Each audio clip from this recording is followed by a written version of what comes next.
கர்த்தருடைய பரிசுத்த நாமத்திற்கு மகிமை உண்டாவதாக.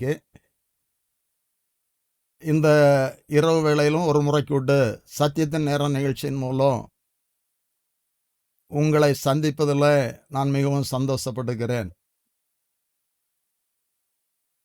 உங்கள் அனைவருக்கும் கிறிஸ்மஸ் நல்வாழ்த்துக்களை கூறிக்கொள்ளுகிறேன். கர்த்தர் உங்களை, உங்களுடைய குடும்பங்களை ஆசீர்வதிப்பாராக. இந்த நாள் நம் அனைவருக்கும் மிகவும் சந்தோஷத்தை உண்டு பண்ணுகிற ஒரு நாளாய் காணப்படுகிறது. இப்படிப்பட்டதான ஒரு நாள் நமக்கு கொடுக்கப்படாவிட்டால் பாவத்திலிருந்து நமக்கு மீட்பு இல்லை, சாபத்திலிருந்து நமக்கு ரட்சிப்பு இல்லை, சத்துரு போராட்டத்திலிருந்து விடுதலை இல்லை. இயேசு கிறிஸ்து இந்த உலகத்தில் வந்த காரணத்தினால் நம்முடைய வாழ்க்கையில் பெரிதான ஒரு விடுதலை உண்டாயிற்று. அது இந்த நாளாக இருக்கிறது. அதற்காய் நான் கர்த்தரை துதிக்கிறேன். நம்முடைய வாழ்க்கையிலும் கூட ஒரு முறை கூட கிறிஸ்மஸ் நாளை காண கர்த்தர் கிருபை செய்தார். இந்த நாளில் கர்த்தர் நம்மோடு பேசுவாராக. இந்த நாள் செய்தி நமக்கு மிகவும் ஆசீர்வாதமாக இருக்க கர்த்தர் உதவி செய்வாராக. செய்திக்கு ஆதாரமாக மத்தேயு 1ஆம் அதிகாரம் 16வது வசனத்தில் இப்படியாக சொல்லப்பட்டு இருக்கிறது. யாக்கோபு மரியாளுடைய புருஷனாகிய யோசேப்பை பெற்றான். அவளிடத்தில் கிறிஸ்து எனப்பட்ட இயேசு பிறந்தார். அப்படி என்று சொல்லப்பட்டு இருக்கிறது. மரியாளிடத்தில் இயேசு பிறந்தார் என்று சொல்லி மத்தேயு எழுதுகிறார். லூக்கா 1ஆம் அதிகாரம் 30-31 வசனங்களிலே இப்படியாக சொல்லப்பட்டு இருக்கிறது. தேவதூதன் அவளை நோக்கி, மரியாளை பயப்படாதே, நீ தேவனிடத்தில் கிருபை பெற்றாய். இதோ நீ கர்ப்பவதியாகி ஒரு குமாரனை பெறுவாய், அவருக்கு இயேசு என்று பெயரிடுவாயாக. அப்படி என்று சொன்னால் மரியாளிடத்தில் இயேசு பிறந்தார் என்று சொல்லி நாம் பார்க்கிறோம். அன்பான தேவனுடைய பிள்ளைகளை, நாம் வயதுக்கேற்றவாறு அநேக கிறிஸ்மஸ் நாளை கொண்டாடி வந்திருக்கிறோம். ஒரு முறை கூட இந்த நாளில் கிறிஸ்மஸ் பண்டிகையை கொண்டாடுகிறோம். அநேக பேர் அநேக விதமாக கிறிஸ்மஸ் பண்டிகையை கொண்டாடுகிறார்கள். அதிக செலவு பண்ணுகிறார்கள், ஆடம்பரமான காரியங்களை எல்லாம் செய்கிறார்கள். அது அவங்க விருப்பத்தை பொறுத்து. ஆனால் உண்மையான கிறிஸ்மஸ் நம்முடைய வாழ்க்கையிலே உண்டாக வேண்டும் என்று சொன்னால் நாம் எப்படிப்பட்டவர்களாய் இருக்க வேண்டும் என்று சொல்லி மரியாள் மூலம் உங்களுக்கு ஒரு செய்தியை நான் உங்களுக்கு சொல்ல விரும்புகிறேன். உலகத்தில் அநேக ஸ்திரீகள் இருந்தார்கள். ஆனால் மரியாளிடத்தில் இயேசு கிறிஸ்து பிறந்தார் என்று சொன்னால் மரியாளிடத்தில் ஒரு விசேஷ தன்மை காணப்பட்டது. இந்த செய்தியின் மூலம் நான் உங்களுக்கு சொல்ல விரும்புகிறது, அன்று மரியாளிடத்தில் பிறந்த இயேசு கிறிஸ்து இன்று நம்முடைய வாழ்க்கையில பிறக்க அவர் விருப்பம் உள்ளவராய் காணப்படுகிறார். உண்மையான கிறிஸ்மஸ் நம்முடைய வாழ்க்கையில இயேசு பிறந்த ஒரு அனுபவத்தை உண்டு பண்ணுகிறதா இருக்க வேண்டும். கடமைக்காக ஒரு கிறிஸ்தவ வாழ்க்கை, பல ஆண்டுகளாக கிறிஸ்மஸ் கொண்டாட்டம் பலவிதமாய் கொண்டாடப்படுகிறது. கிறிஸ்தவர்கள் கிறிஸ்மஸ் நாள் அதிகமான பார்ட்டிகள் வைக்கிறாங்க, செலவு பண்றாங்க. ஒருவர் என் இடத்துல சொன்னார், நான் கிறிஸ்மஸ்க்கு மட்டும் குடிப்பேன் என்று சொன்னார். என்ன கிறிஸ்மஸ் என்று சொல்லி தெரியவில்லை. இந்த நாளில கிறிஸ்மஸ் கொண்டாட்டம் கர்த்தருக்கு பிரியமான ஒரு கொண்டாட்டமாய் காணப்பட வேண்டும். பல லட்சம் செலவு பண்ணி டெக்கரேஷன், எவ்வளவோ வீண் செலவுகள். ஆனால் ஒன்றை நான் உங்களுக்கு சொல்லுகிறேன் தேவ பிள்ளைகளை, எவ்வளவுதான் நாம் செய்தாலும் கூட கிறிஸ்து நம்மிலே பிறக்கிற ஒரு அனுபவம் உண்டாகாவிட்டால் இந்த கிறிஸ்துமஸ் பண்டிகையெல்லாம் கொண்டாட்டம்லாம் வீணாய் போய்விடும். நான் உங்களுக்கு சொல்ல வருகிற செய்தி, அன்று மரியாளிடத்தில் இயேசு கிறிஸ்து பிறந்தார். அந்த மரியாளிடத்தில் இருந்த விசேஷித்த குணங்கள் என்ன? அப்படி என்று சொன்னால் நம்மிடத்தில் இயேசு கிறிஸ்து பிறப்பதற்கு நாம் எப்படிப்பட்டவர்களாய் காணப்பட வேண்டும்? ஒரு காரியத்தை கூட நான் உங்களுக்கு நினைவுபடுத்த விரும்புகிறேன். கலாத்தியருக்கு பவுல் எழுதும்போது, கலாத்தியர் சபை நன்றாய் வசனத்தின்படி நடந்த சபைத்தான். ஆனால் அவர்கள் வசனத்திற்கு வெளியே தங்களுடைய வாழ்க்கையை வசனத்தின்படி நடவாதபடி வாழ்க்கையை கெடுத்துக் கொண்டார்கள்.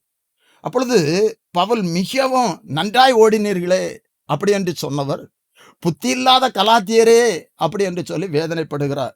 அப்படி சொன்ன அந்த பவுல் கலாத்தியர் 4ஆம் அதிகாரம் 19வது வசனத்துல இப்படியாக சொல்லுகிறார், என் சிறு பிள்ளைகளே, கிறிஸ்து உங்களிடத்தில் உருவாகும் அளவும் உங்களுக்காக மறுபடியும் கற்ப வேதனைப்படுகிறார். நன்றாய் புரிந்து கொள்ளுங்க. இதை கேட்கிற தேவ பிள்ளைகளே, இந்த வசனத்தை நாம் நன்றாய் புரிந்து கொள்ள வேண்டும். பவுல் அங்க தெளிவாய் சொல்லுகிற, என் சிறு பிள்ளைகளே, கிறிஸ்து உங்களிடத்தில் உருவாகும் அளவும் உங்களுக்காக மறுபடியும் கற்ப வேதனைப்படு. ஏற்கனவே அவ பெற்ற பிள்ளைகள், ஆனால் கிறிஸ்துவை விட்டு அவர்கள் தூரம் போய்விட்டார்கள். மீண்டும் கிறிஸ்து அவர்களிலே உருவாக வேண்டும், கிறிஸ்து அவர்களிலே பிறக்க வேண்டும் என்று சொல்லி நான் கற்ப வேதனைப்படுகிறேன். அப்படி உங்களுக்காக நான் மறுபடியும் கற்ப வேதனைப்படுகிறேன் என்று சொல்லுகிறேன். அப்படி என்று சொன்னால் கலாத்திய சபை மக்களை பார்த்து, கிறிஸ்து உங்களில் பிறக்க வேண்டும், அதற்கு நான் கற்ப வேதனைப்படுகிறேன் என்று சொல்லுகிறார். கர்த்தருடைய நாமத்தில் நான் உங்களுக்கு சொல்லுகிறேன், கிறிஸ்து நம்மிலே பிறக்க வேண்டும். அதுதான் உண்மையான கிறிஸ்துமஸ். கிறிஸ்து நம்மிலே பிறந்தார் என்று சொன்னால் நம்மிடத்துல கிறிஸ்துக்குரிய அடையாளம் காணப்பட வேண்டும். நம்முடைய வாழ்க்கையில ஒரு மாற்றம் இருக்க வேண்டும்.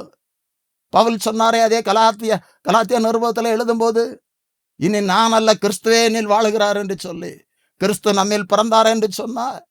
நம்முடைய வாழ்க்கை கிறிஸ்துவை போல் காணப்படும் தேவ பிள்ளைகளை. நான் செய்திக்குள் வருகிறேன்.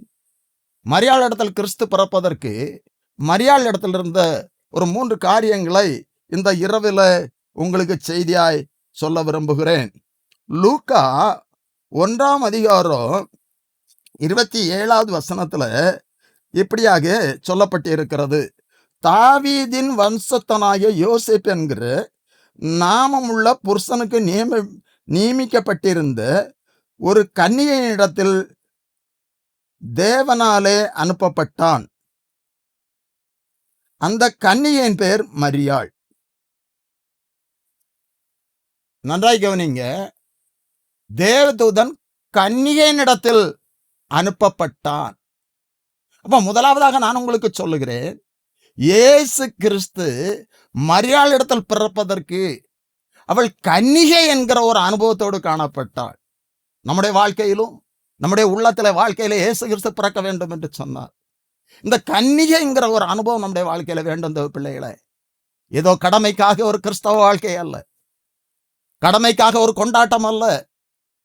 நான் மீண்டும் சொல்லுகிறேன், நான் அநேக இடத்துல பார்க்கிற காரணத்தினால் வேதனையோடு சொல்லுகிறேன், வீண் ஆடம்பரங்கள் வேண்டாம், வீண் செலவுகள் வேண்டாம். கிருபையாய் கிறிஸ்துமஸ் நாளை ஒரு முறை கூட காண கர்த்தர் கிருபை செய்திருக்கிறார். இந்த நாளில நம்முடைய வாழ்க்கையில உண்மையாகவே கிறிஸ்து பிறக்க வேண்டும். முதலாவது அவர் பிறக்க வேண்டும் என்று சொன்னால் மரியாள் கன்னிகை என்று அங்கே சொல்லப்பட்டு இருக்கிறது.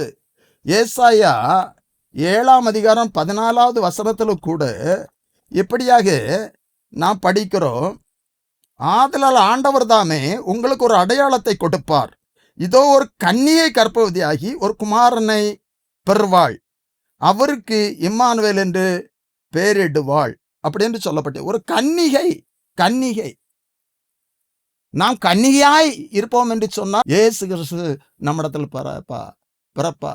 இந்த கன்னிகைங்கிற அந்த அனுபவத்திற்கு வேதத்திலிருந்து சில காரியங்களை நான் உங்களுக்கு நினைவுபடுத்துகிறேன். உலக பிரகாரமான ஒரு கன்னிகையின் வாழ்க்கை வேணும், ஆவிக்குரிய ஜீவியத்திலும் நான் கன்னிகையாக காணப்பட வேண்டும். இப்போ உலக பிரகாரமான ஒரு கன்னிகை என்பதற்கு நான் ரெபேக்காளை உங்களுக்கு அடையாளம் காட்ட விரும்புகிறேன். ஆபிரகாமுடைய வேலைக்காரன் ஈசாக்கு பெண் பார்ப்பதற்காக அவன் கடந்து செல்லுகிறான். அவனை நேர்வழியாய் கர்த்தர் வழிநடத்தி கர்த்தருடைய சித்தத்தை வெளிப்படுத்துகிறார். ஆதியாகமம் 24ஆம் அதிகாரம் 16வது வசனத்தில் சொல்லப்பட்டு இருக்கிறது, அந்த பெண் மகா ரூபவதியும் புருஷனை அறியாத கன்னிகையுமாய் இருந்தாள். புருஷனை அறியாத கன்னிகை ரெபேக்காள் என்று அங்கே சொல்லப்பட்டு இருக்கிறது. அப்போ உலக பிரகாரமான வாழ்க்கையின் கன்னிகையின் அடையாளம் அங்கே சொல்லப்பட்டு இருக்கிறது. இந்த மரியாள் இங்க கன்னிகையாய் காணப்பட்டாள். அவளும் புருஷனை அறியாதவளாய் ஒரு கன்னிகையாய் காணப்பட்டாள். அடுத்தது, இயேசு கிறிஸ்து பரலோக ராஜ்யத்தை குறித்து சொல்லும்போது ஒரு உவமையை சொன்னார்.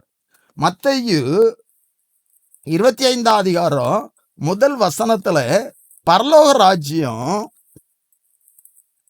10 கன்னிகைகளுக்கு ஒப்பாய் இருக்கு. அப்பொழுது பரலோக ராஜ்யம் தீவெட்டிகளை பிடித்து கொண்டு மணவாளனுக்கு எதிர்கொண்டு போய் புறப்பட்ட 10 கன்னிகைகளுக்கு ஒப்பாய் இருக்கிறது. கன்னிகைகளுக்கு ஒப்பாய் இருக்கிறது. இங்க 5 பேர் புத்தி உள்ளவர்கள், 5 பேர் புத்தி இல்லாதவர்கள் என்று சொல்லப்பட்டு இருக்கிறது. புத்தி உள்ளவர்களுக்கு அடையாளம் அவர்கள் தீவெட்டியில எண்ணெய் இருந்தது. அப்படி என்று சொன்னால், நான் கன்னிகை என்று சொன்னால் தீவெட்டி அது பரிசுத்தாவின் அடையாளத்தை குறிக்கிறது. இந்த கன்னிமரியாள் பரிசுத்தாவினால் தான் கர்ப்பவதியானாள் என்று சொல்லப்பட்டு இருக்கிறது. நான் உங்களுக்கு சொல்லுகிற செய்தி, நாம் இன்றைக்கு நான் கன்னிகையாய் காணப்படுவோம் என்று சொன்னால் பட வேண்டும். நம்மிலே இயேசு கிறிஸ்து பிறப்பா, இயேசு கிறிஸ்து பிறப்பா. அப்பொழுது நம்முடைய வாழ்க்கையில பெரிதான ஒரு விடுதலை ஆசீர்வாதம் உண்டாகும். 2 கொரிந்தியர் 11ஆம் அதிகாரம் 2வது வசனத்துல பவுல் இப்படியாக எழுதுகிறார், நான் உங்களை கற்புள்ள கன்னிகையாக கிறிஸ்து என்னும் ஒரே புருஷனுக்கு ஒப்பு கொடுக்க நியமித்திருக்கபடியால். நான் உங்களை கொரிந்து சபை விசுவாசிகளுக்கு எழுதுகிறார் என்று நமக்கு சொல்லுகிறார், நான் உங்களை கற்புள்ள கன்னிகையாக கிறிஸ்து என்ற மணவாளனுக்கு, கிறிஸ்து என்ற புருஷனுக்கு நாம் மணவாட்டியாய் மாற வேண்டும் என்று சொன்னால், கன்னிகையாக நான் உங்களை கற்புள்ள கன்னிகையாக கிறிஸ்து என்னும் ஒரே புருஷனுக்கு ஒப்பு கொடுக்க நியமித்தபடியால் அப்படி என்று சொல்லப்பட்டு இருக்கிறது. கிறிஸ்து மணவாளன், நாம் எல்லாரும் மணவாட்டி, நாம் கன்னிகையாக இருப்போம் என்று சொன்னால் அங்கீகரிக்கிறார், அவர் ஆசீர்வதிக்கிறார். கற்புள்ள கன்னிகையாக நாம் காணப்பட வேண்டும். அப்பொழுது இயேசு கிறிஸ்து நம்மிலே பிறப்பா. எத்தனையோ ஜனங்கள் மத்தியில, எத்தனையோ ஸ்திரீகள் மத்தியில, மரியாளுடைய வயிற்றில இயேசு கிறிஸ்து பிறப்பதற்கு காரணம் தேவதூதன் ஒரு கன்னிகை இடத்தில் அனுப்பப்பட்டான் என்று சொல்லி நாம் அங்கே பார்க்கிறோம். இன்றைக்கு நம்முடைய வாழ்க்கையில இயேசு கிறிஸ்து பிறக்க வேண்டும் தேவ பிள்ளைகளை. அதுதான் பெரிய ஆசீர்வாதம், அதுதான் பெரிய பாக்கியம். எத்தனையோ கிறிஸ்துமஸ் நாம் கொண்டாடி ஆகிவிட்டது. கிறிஸ்துமஸ் கொண்டாட்டத்துல நம்முடைய வாழ்க்கையில ஒரு விடுதலை வராது. ஏதோ தற்காலிகமான ஒரு சந்தோஷம் காணப்படலாம். அதிகமான சீரியல், அதிகமான ஸ்டார், இன்னும் அதிகமான காரியங்களை நாம் செய்யலாம். நான் ஒன்றை நிச்சயமாய் சொல்லுகிறேன், நம்முடைய வாழ்க்கையில இயேசு கிறிஸ்து பிறக்க வேண்டும். அதற்கு நாம் கன்னிகையாக இருக்க வேண்டும். இந்த மரியாள் கன்னிகை என்று சொல்லப்பட்டு இருக்கிறது. 2வதாக லூக்கா 1ஆம் அதிகாரம் 28ஆம் வசனத்துல, அவள் இருந்த வீட்டில் தேவதூதன் பிரவேசித்து, கிருபை பெற்றவளை வாழ்க, கர்த்தர் உன்னுடனே கூட இருக்கிறார், ஸ்திரீகளுக்குள் நீ ஆசீர்வதிக்கப்பட்டவள் என்று சொல்லப்பட்டு இருக்கிறது. ஸ்திரீகளுக்குள் நீ ஆசீர்வதிக்கப்பட்டவள். அதற்கு என்ன காரணம்? அவள் இருந்த வீட்டில் தேவதூதன் பிரவேசித்து, கிருபை பெற்றவளே. 30ஆம் வசனம் இப்படியா சொல்லுகிறார், தேவதூதன் அவளை நோக்கி, மரியாளே பயப்படாதே, நீ தேவனிடத்தில் கிருபை பெற்றார். 2வதாக நான் உங்களுக்கு சொல்லுகிறேன், மரியாளிடத்தில் இயேசு கிறிஸ்து பிறப்பதற்கு அவள் கிருபையை பெற்றார். கிருபையை பெற்றுக்கொள்ளுகிற ஒரு தகுதியோடு இருந்தார். அப்படி என்று சொன்னால் இயேசு கிறிஸ்து நம்முடைய வாழ்க்கையில, நம்முடைய ஜீவியத்தில் அவர் பிறக்க வேண்டும் என்று சொன்னால் நாம் அவருடைய கிருபையை பெற்றவர்களாக இருக்கணும். அதற்கு தகுதி உள்ளவர்களாக இருக்கணும். அநேக ஸ்திரீகள் இருந்தாங்க, நான் மீண்டும் சொல்லுகிறேன். ஆனால் தேவதூதன் மரியாளை பார்த்து கிருபை பெற்றவளே என்று சொல்லுகிறார். கிருபை பெற்றவளே, ஸ்திரீகளுக்குள்ளே நீ ஆசீர்வதிக்கப்பட்டவள். ஸ்திரீகளுக்குள்ளே எத்தனையோ கோடி ஸ்திரீகள் இருக்கிறார்கள், ஆனா அவர்களுக்குள்ளே நீ ஆசீர்வதிக்கப்பட்டவள், ஆசீர்வதிக்கப்பட்டவள். இன்று அப்படிப்பட்டதான ஒரு அனுபவம் கிருபையை பெற்றுக்கொள்ள நம்மிடத்தில் காணப்பட வேண்டும் தேவ பிள்ளைகளே. இந்த கிருபை என்று சொல்லும் போது நம் எல்லாத்துக்கும், வேதம் அறிந்தவர்களுக்கு நினைவுக்கு வரக்கூடிய ஒரு காரியம், நோவா. உலகத்தை அழிக்க தேவன் சித்தம் கொண்டார். ஆனால் ஆதியாகமம் 6ஆம் அதிகாரம் 8-9 வசனங்கள் சொல்லுகிறது, நோவாவுக்கோ கர்த்தருடைய கண்களிலே கிருபை கிடைத்தது. நோவா தன் காலத்திற்குள் வாழ்ந்தவர்களுக்குள், இந்த வார்த்தை என்ன மிகவும் தொட்டது. ஸ்திரீகளுக்குள்ளே அப்படி என்று சொல்லி மரியாதை குறித்து வேதம் சொல்லுகிறது. இங்கே நோவாவை குறித்து தன் காலத்துக்குள் வாழ்ந்தவர்களுக்குள் உத்தமனும் நீதிமானுமாயிருந்தான். அனைவர் சொல்லுகிறதை கேட்டு இருக்கிறேன். பாவம் நிறைந்த உலகம், நான் எப்படி பரிசுத்தமாய் வாழ்வது? நீதி நியாயம் இல்லை. ஆனால் நான் கர்த்தருக்கு பயந்து நீதி நியாயங்களை கை கொண்டு வாழ வேண்டும். தேவ பிள்ளைகளை, எல்லா ஜனங்களும் தங்களுடைய வழியை கெடுத்துக் கொண்டார்கள்.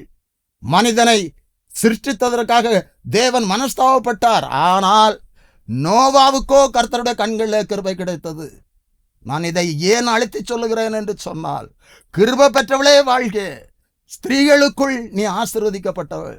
மரியாள் இடத்துல இயேசு கிறிஸ்து பிறப்பதற்கு அவளிடத்துல தேவ கிருபை பெற்றுக்கொள்ளத்தக்கதான ஒரு தகுதி காணப்பட்டது. கிருபை பெற்றவளே வாழ்க, கிருபை பெற்றவளே வாழ்க. இன்றைக்கு தேவ கிருபை. உலகத்துல நான் பல காரியங்களை செய்யலாம். நாம் சில காரியங்களில் அதிகமான வெற்றிகளை, உலக பிரகாரமான காரியங்களில் நாம் சில வெற்றிகளை பெற்றிருக்கலாம். ஆனால் ஒன்றை நான் உங்களுக்கு சொல்லுகிறேன், நிச்சயமாக சொல்லுகிறேன், கர்த்தருடைய கிருபை இல்லாதபடி நம்முடைய வாழ்க்கையில் ஒரு சமாதானமோ ஆசீர்வாதமோ உண்டாகாது. அவருடைய ராஜ்யத்திற்கு நாம் தகுதியாக முடியாது. இங்கே நோவாவுக்கோ கர்த்தருடைய கண்களில் கிருபை கிடைத்தது. தொடர்ந்து நம்ம பார்க்கிறோம், அந்த கிருபை அந்த குடும்பத்தை காத்தது, ஆசீர்வதித்தது. இன்னும் கூட ஆதியாகமம் 39ஆம் அதிகாரம் 21வது வசனத்தில் இப்படியாய் சொல்லப்பட்டு இருக்கிறது. அங்கே யோசேப்பு சிறைச்சாலையில் இருக்கிறான். கர்த்தரோ யோசேப்போடு இருந்து அவன் மேல் கிருபை வைத்து அங்கே எகிப்தில் சிறைச்சாலையில் இருப்பது அது மிகவும் கடினமான ஒரு காரியம். சிறைச்சாலையிலிருந்து வெளியே வருவதற்கு எந்த ஒரு வாய்ப்பும் இல்லாத சூழ்நிலை. நான் நினைக்கிறேன், என் உள்ளத்தில் நான் நினைக்கிற காரியம், உலக பிரகாரமா ஒரு குற்றத்தை செய்து சிறைச்சாலையில் அடைக்கப்பட்டா அவர் எப்படிப்பட்டவராக இருந்தாலும் அவரை சார்ந்தவர்கள் ஜாமீனுக்கு முயற்சி பண்ணுவார்கள். அவர்கள் ரூபாய் செலவு செய்து என்னும் சட்டத்தின் மூலம் அவர்கள் ஒரு ஜாமீனை பெற்று அவர்கள் வெளியே வருவதற்கு ஒரு வாய்ப்பு உண்டு. ஆனால் யோசேப்புக்காக பரிந்து பேச, யோசேப்பை சிறைச்சாலையிலிருந்து வெளியே கொண்டு வருவதற்கு குடும்பமோ சொந்தமோ யோசேப்பை சார்ந்தவர்களோ யாருமே இல்லை. ஆனால் யோசேப்போடு கர்த்தர் இருந்தார். அன்பான தேவனுடைய பிள்ளைகளை,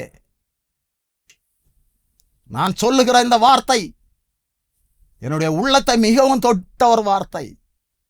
சிறைச்சாலையில் இருந்த யோசேப்போடு கர்த்தர் இருந்தார். அவன் மேல் கிருபை வைத்து, கிருபையை குறித்து சொல்லி கொண்டு இருக்கிறேன். அவன் மேல் கிருபை வைத்து, நீங்கள் எந்த சூழ்நிலையில இருந்தாலும் இந்த வார்த்தை கொண்டு கேட்டுக்கொண்டு இருக்கிற தேவ பிள்ளைகளே, நீங்கள் இந்த நாளிலே சிறைப்பட்டு இருக்கிற ஒரு அனுபவத்தில் அநேக பிரச்சனைகளிலே இருக்கலாம். ஆனால் கர்த்தருடைய கிருபை உங்களுடைய வாழ்க்கையில வெளிப்படுமானால், கர்த்தருடைய கிருபை பெற்றுக்கொள்கிற ஒரு தகுதி நம்மிடத்தில் இருக்கும் என்று சொன்னார். சிறையிருப்பை கர்த்தர் மாற்றி பெரிய ஆசீர்வாதத்தை தருவார். நம்முடைய செய்தி இரண்டாவதாக, கிருபை பெற்றவளே, இயேசு கிறிஸ்து மரியாள் இடத்தில் பிறப்பதற்கு காரணம் அவள் தேவ கிருபையை பெற்றாள். அதற்குள்ள ஒரு தகுதி உள்ளவளாய் காணப்பட்டாள். இன்னும் கூட சங்கீதம் 89ஆம் அதிகாரம் 24வது வசனம் இப்படியா சொல்லுகிறது, என் உண்மையும் என் கிருபையும் அவனோடு இருக்கும், என் நாமத்தினாலே அவன் கொம்பு உயரும். தாவீதை குறித்து இங்கே சொல்லப்பட்டு இருக்கிறது. என் கிருபை அவனை உயர்த்தும் என்று சொல்லு. அப்படிப்பட்டதான கிருபை அவருடைய வாழ்க்கையில வெளிப்பட்ட காரணத்தினால் நோவாவுடைய குடும்பம் ஆசீர்வதிக்கப்பட்டது. யோசேப்பு சிறைச்சாலையிலிருந்து வெளியே கொண்டு வரப்பட்டான். எகிப்துக்கு அதிகாரியாக உயர்த்தப்பட்டான். அவருடைய கிருபை அவனை உயர்த்தியது. அப்படிப்பட்டதான கிருபை நம்மிடத்தில் வெளிப்படணும். அதற்கு நம்முடைய வாழ்க்கையிலே ஒரு தகுதி காணப்பட வேண்டும் பிள்ளை. அப்பொழுது கிறிஸ்து நம்மிலே பிறப்பா. அதுதான் கிறிஸ்து பிறக்கிற அனுபவம். நான் இந்த நாளில முக்கியமாக உங்களுக்கு சொல்லுகிற செய்தி, அன்று மரியாளுடைய வயிற்றிலே பிறந்த இயேசு கிறிஸ்து. நான் அதற்கு உதாரணமாக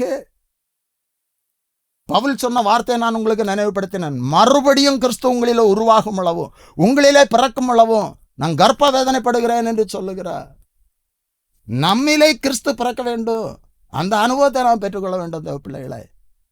முதலாவதாக மரியாள் கன்னிகை, இரண்டாவதாக அவள் கிருபையை பெற்றுக்கொண்டவளாய் காணப்பட்டார். நம்முடைய வாழ்க்கையிலும் அப்படிப்பட்டதான அனுபவம் காணப்படும் என்று சொன்னார். நம்முடைய வாழ்க்கையில் கிறிஸ்து பிறக்கிற பெரிதான ஒரு பாக்கியம், பிறந்த ஒரு அனுபவத்தை நாம் பெற்றுக்கொள்வோம், ஆசீர்வதிக்கப்படுவோம். மூன்றாவதாக லூக்கா 1:38 அதற்கு மரியாள், இதோ நான் ஆண்டவருக்கு அடிமை, உம்முடைய வார்த்தையின்படி எனக்கு ஆக கடவுது என்றார். அதற்கு முன்பாக தேவதூதன் இந்த காரியத்தை சொன்ன பொழுது மரியாள் பயப்பட்டாள். இன்னும் அநேக காரியங்களை சொன்னான். அதில் முக்கியமான ஒரு காரியம், அதற்கு மரியாள் தேவதூதனை நோக்கி, இது எப்படியாக நான் புருஷனை அறியேனே, உன்னுடைய வயிற்றில் இயேசு கிறிஸ்து பிறக்க போகிறார் என்று சொல்லுகிறார். தேவதூதன் சொல்லுகிறார். அந்த வார்த்தை கேட்டு அவள் பயந்தாள். தொடர்ந்து அவள் சொல்லுகிற காரியம், அதற்கு மரியாள் தேவதூதனை நோக்கி, இது எப்படியாகும் புருஷனை அறியேன் என்றாள். தேவதூதன் அவளுக்கு பிரதியுத்தரமாக, பரிசுத்த ஆவி உன்மேல் வரும், உன்னதமானவருடைய பலம் உன்மேல் நிழலிடும், ஆதலால் உன்னிடத்தில் பிறக்கும் பரிசுத்தம் உள்ளது தேவனுடைய குமாரன் எனப்படும். இது எப்படி ஆகும்? நான் புருஷனை அறியேனே.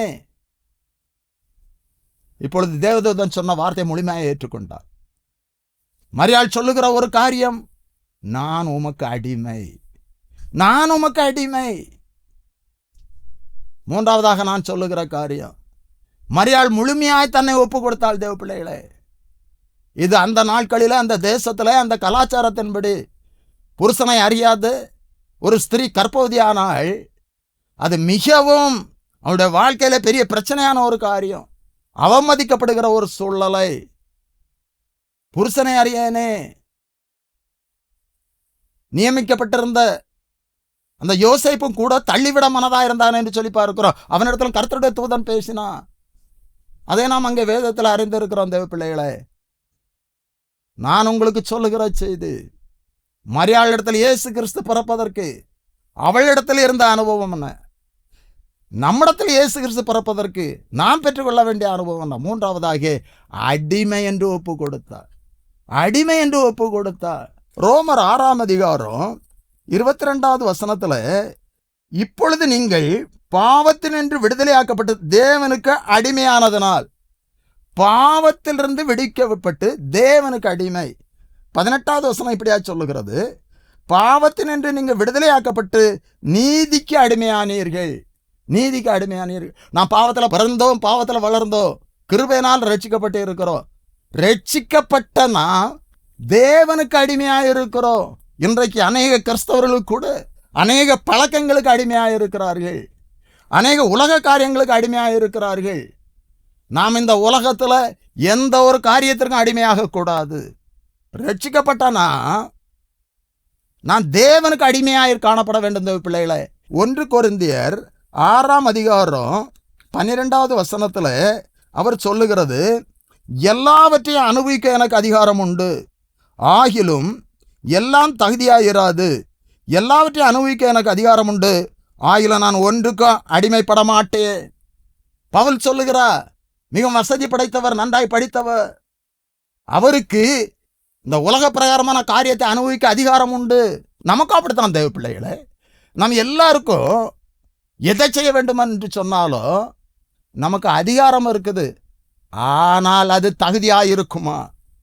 தகுதியாயிருக்குமா? இன்றைய கிறிஸ்தவர்கள் என்று சொல்லுகிறவர்கள் குடிக்க அடிமையாக இருக்கிறார்கள், புகைப்பழக்கத்திற்கு அடிமையாக இருக்கிறார்கள், போதைப் பொருளுக்கு அடிமையாக இருக்கிறார்கள். அன்பான தேவனுடைய பிள்ளைகளை, நான் உங்களுக்கு சொல்லுகிறேன், இந்த வார்த்தையை கேட்டுக்கொண்டிருக்கிற உங்களில் யாராவது இப்படிப்பட்டதான ஒரு காரியத்திற்கு அடிமையாக இருந்தால் இன்று நீங்கள் ஒப்பு கொடுங்க, கிறிஸ்துவுக்கு அடிமையாக உங்கள் வாழ்க்கை மாறட்டும். இன்றைக்கு அனைவர் செல்லுக்கு அடிமையாக இருக்கிறார்கள். சின்ன பிள்ளைகளானாலும் சரி, வாலிப பிள்ளைகளானாலும் சரி, பெரியவர்களானாலும் சரி. கடந்த நாட்களில் ஒரு சகோதரன் இடத்துல சொன்னான், நான் ரூமை வீட்டு கதவை அடைத்து கொண்டு மணி மணிக்கணக்கா நான் செல்ல சினிமா பார்ப்பேன் அப்படி என்று சொன்னான். இந்த நாளில் நான் உணர்த்தப்பட்டு இருக்கிறேன் என்று சொன்னான். அப்படிப்பட்டதான பழக்கம் உங்களிடத்தில் இருக்குமானால் இன்றைக்கு உங்களை ஒப்பு கொடுங்க தேவ பிள்ளைகளை. செல்லுக்கு அடிமையாகாதீர்கள். 1 கொரிந்தியர் 10:23 கூட பவுல் இப்படியா சொல்லுகிறார், எல்லாவற்றையும் அனுபவிக்க எனக்கு அதிகாரம் உண்டு, ஆகிலும் எல்லாம் எனக்கு தகுதி ஆயிராது. எல்லாவற்றையும் அனுபவிக்க எனக்கு அதிகாரம் உண்டு, ஆயினும் எல்லாம் பக்தி விருத்தியை உண்டாக்காது. எல்லாம் பக்தி விருத்தியை உண்டாக்காது. இயேசு கிறிஸ்து இன்று நம்மிலே பிறக்க வேண்டும் என்று சொன்னார். இப்படிப்பட்டதான அனுபவத்திற்கு நம்மை ஒப்பு கொடுக்க வேண்டும் தேவ பிள்ளைகளை. எந்த ஒரு காரியத்திற்கும் நம்ம அடிமையாக இருக்கக்கூடாது. அன்று மரியாள் சொன்னாள், நான் ஆண்டவருக்கு அடிமை, நான் ஆண்டவருக்கு அடிமை என்று சொன்னாள். ஆண்டவருக்கு அடிமையாய் நம்மை சிருஷ்டித்த தேவனுக்கு நம்ம அடிமையாக இருப்போம் என்று சொன்னார். நம்முடைய வாழ்க்கையில கிறிஸ்து பிறப்பார். நம்முடைய வாழ்க்கையில பெரிதான ஒரு விடுதலை ஆசீர்வாதம் உண்டாகும். நான் மீண்டும் சொல்லுகிறேன், கிறிஸ்தவர்களாக இருந்தாலும் கூட இந்த வார்த்தையை கேட்டுக்கொண்டு இருக்கிற தேவ பிள்ளைகளை, நீங்கள் கிறிஸ்தவர்களாக இருக்கலாம், இன்னும் கிறிஸ்துவை ஏற்றுக்கொள்ளாதவர்களாக இருக்கலாம்.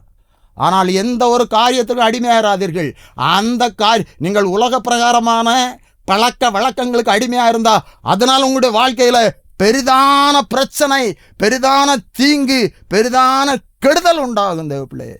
ஆனால் தேவனுக்கு அடிமையாக இருக்கும்போது அவர் நம்மை ஆட்கொண்டு நடத்துவார்.